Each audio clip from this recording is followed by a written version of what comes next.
18 እና 20 ዓመት በፊት አዲስ አበባ ነው የመጣሁት ያኔ እንኳን የነበረው ሁኔታና ዛሬ ደግሞ አድጎ በዚህ ደረጃ ደርሶ ዛሬ ላይ ከሆነሽ ሰው ቆሻሻ እንኳን ለመጣል ቢፈልግ የሚጠየፍበት ከተማ ሆናለች ለምን ቆሻሻ ለመጣል ይግድ ቆሻሻ ነገር መኖር አለበት አሁን ግን ሰው በራሱ ጊዜ ንጹህ ነገር በሚያይበት ሰዓት ወደ ንጹህነት ወደ ተሻለ ነገር እያመዘነና ከተማይቷን በፊት ከነበረው ሁኔታ ከምናየው ዛሬ ላይ ሆነን ዛሬ ግን መስጊድ እንኳን ለመሄድ በእግር ነው ወክ ያረኩ የሚሄደው ጸሎቴን አድርሼ ተመልሼ ቤቴ መጣና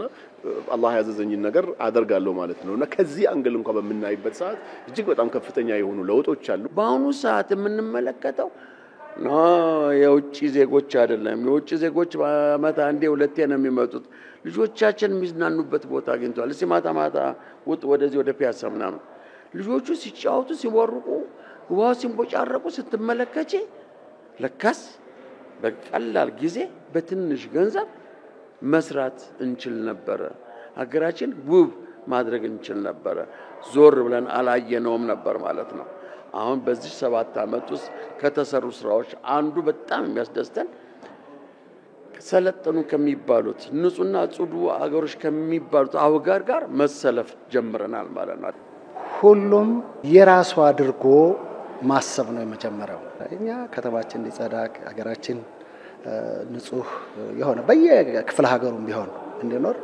በዛ መንገድ የቅስቀሳ ነገሮችን ለህዝብ አዌርነስ እንዲኖር ማድረግ ነው ያለበት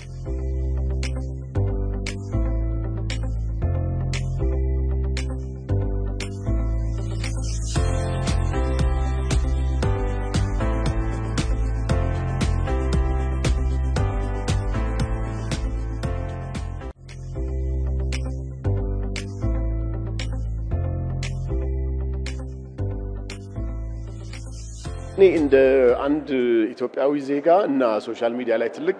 ተከታይ እንዳለው ሰው በመችለው መልኩ ቢያንስ ከተማይቱ ላይ ያለው ንጽህና መጠበቅ የራሱን ንጽህና መጠበቅ እንደሆነ አዌር ነሱን ፈጥራለሁ በተጨማሪም ደግሞ የተሰሩት ኢንፍራስትራክቸሮች የተሰራው መብራት የተሰራው ስራ ያንተ የራስህ ነውና እንደ ባለቤትነት ለምን በሬ ላይ ያለው መብራት ቢጣፋ ነገ ሌባ መጥቶ ቤቴ ሊሰርቀኝ እንደሚችል እኔም ደግሞ እንቅፋት ሊመታኝ እንደሚችል አደጋ ውስጥ መውደቅ እንደሚችል አስበው ያንን እንደራስ እንደ ባለቤትነት መያዝ መቻል አለበት እኔ ባለኝ ሙያ እኔ ብቻ አይደለም እኔን የመሰሉት አርቲስቶች የሃይማኖት አባቶች ተጽዕኖ ፈጣሪዎች ለሰዎች በተገኘው አጋጣሚ በተገኘው መድረክ ስለ አዲስ አበባ ውበትና የኮሪደር ልማት ስለ አዲስ አበባ ልማት ለአዲስ አበባ ብቻ ሳይሆን ስለ አገር ልማትና እድገት የበኩላቸውን ድርሻ መወጣት አለባቸው መስበክ መቻል አለባቸው የሃይማኖት አባቶች ልክ ወንጌል እንደሚሰብኩ ሁሉ ከወንጌል ባሻገር ደግሞ እድገትን ልማትን ብልጽግናን የህዝቡንም እድገት አንድ ላይ መስበክ መቻል አለበት